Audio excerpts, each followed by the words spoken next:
I'm working on a major marketing report for a client. We're analyzing the impact of marketing initiatives rolled out over the last several months. While the marketing automation platform and other analytics tools we've put in place make this process easier, we still have to perform some manual research for certain areas. Like most professional service firms, this client has a Contact Us form on their website.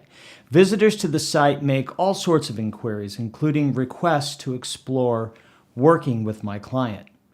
It's usually while investigating these types of inquiries that I encounter one of the most significant consequences of misalignment between the sales and marketing functions: lead leak.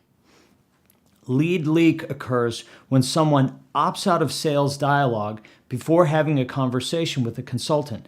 Lead leak equates to lost deals, clients, revenue, and profits. Is your organization struggling with lead leak? I'd like to show you how to fix that.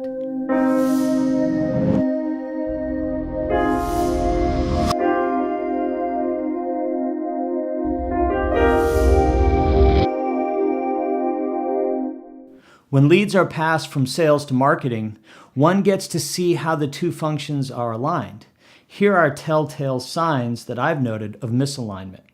Marketing people pass a Contact Us request to a consultant or business development person and never follow up on what happened with the lead.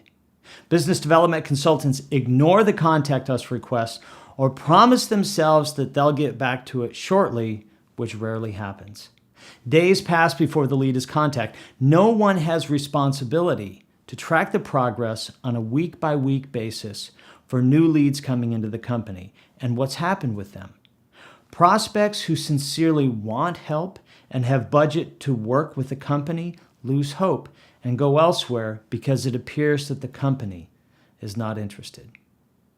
These four scenarios play out every day in thousands of professional service companies, particularly small to medium-sized companies that haven't formalized processes for lead handling. The tragic part about all of this is that the marketing function works hard to build content to attract those prospects. The sales function needs the leads, but when these two functions intersect at the point of lead exchange, things go terribly awry. Here are the steps you can take to fix lead leak at your organization. Map your sales funnel. Define which stage of the sales funnel is owned by sales and which is owned by marketing. Define your interest owner. Define when a lead becomes sales ready and who will qualify them. Define how leads will pass from marketing to sales. Define the covenants you'll make between sales and marketing teams, and build a reporting process and monitor it incessantly. Let's look briefly at each of these. First, map your sales funnel. In my experience, most professional service firms have roughly a 5-stage sales funnel. 1, awareness. Prospects become aware of your brand, services, and content. 2, consideration. Prospects sample your content to see how you can help them. 3, interest. Prospects engage in serious dialogue requesting a proposal.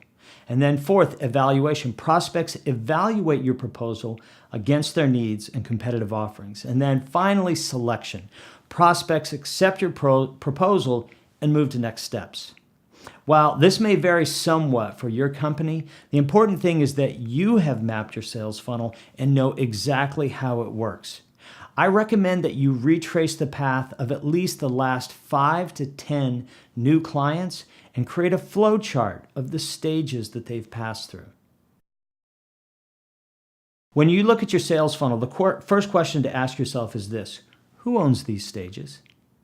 If your firm is like most, it becomes fairly obvious that marketing owns the top of the sales funnel, awareness and consideration, and sales owns the bottom of the stages, right? Evaluation and selection. But who owns that middle tier, the interest phase? This is the point of exchange I referred to earlier. This is where things can go very wrong and lead leak can occur.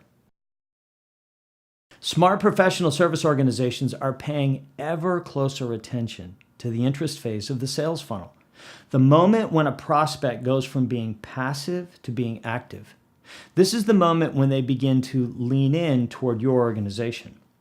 Depending on how many leads you have flowing into your funnel and how many sales staff you have available to follow up, you may discover a mismatch. In other words, if 100 prospects want to talk to only 3 salespeople within the next 24 hours, this probably cannot be done. This would be a nice problem to have, don't you agree? But that's usually not the case. More often than not, lead leak occurs because no one owns the interest phase. It is no one's job to ensure that a prospect goes from, hey, I have a few questions for you, to, wow, you can do that for me? How do I get started? In a previous article, I pointed out the criteria that prospects must exhibit to be sales ready.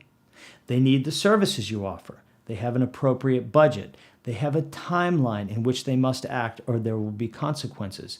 They are willing to engage in serious good faith dialogue. And if they're not the final decision makers, they're prepared to marshal a team or committee to get a decision made. For many professional service firms, the salespeople are also the people delivering services. So if they have to spend a lot of time qualifying leads, they lose the ability to generate revenue. That's bad news.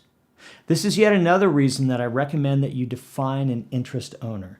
If the interest owner bears responsibility to qualify leads before they get to your most billable and valuable people, you protect the revenue of the firm and deliver a better experience to prospects. In my experience, an interest owner does a better job of helping a prospect connect with the right person inside the company to help them achieve their goals. The mechanics of lead handoff are also a source of lead leak. Even though many organizations use a CRM, the handoff process can still go awry. I believe you have to make it stupid simple for sales consultants to know when to take or make the call, who to call, and why the prospect requested the call. If you can get marketing to own awareness and consideration, a real person or small team to own the interest, and the sales team to own evaluation and selection, then you have made great progress. This will absolutely fix lead leak. I recommend that you document a set of covenants that might sound something like this. The marketing team promises not to push unqualified leads toward the sales team. The interest owner promises to qualify every lead and direct them toward the most appropriate consultant. The sales team promises to follow up with all leads within 24 hours. Covenants alone will not be enough. To fix lead leak, you need to systematize a reporting process and monitor it incessantly. Here's a resource to help you. If you'd like to learn more about how to build a lead leak system, such as the one I've described here, I have a resource for you. It's called 7 Strategies to Align Sales and Marketing Teams at Service Firms. This free resource contains 7 videos and downloadable tools, and you can access it on our website.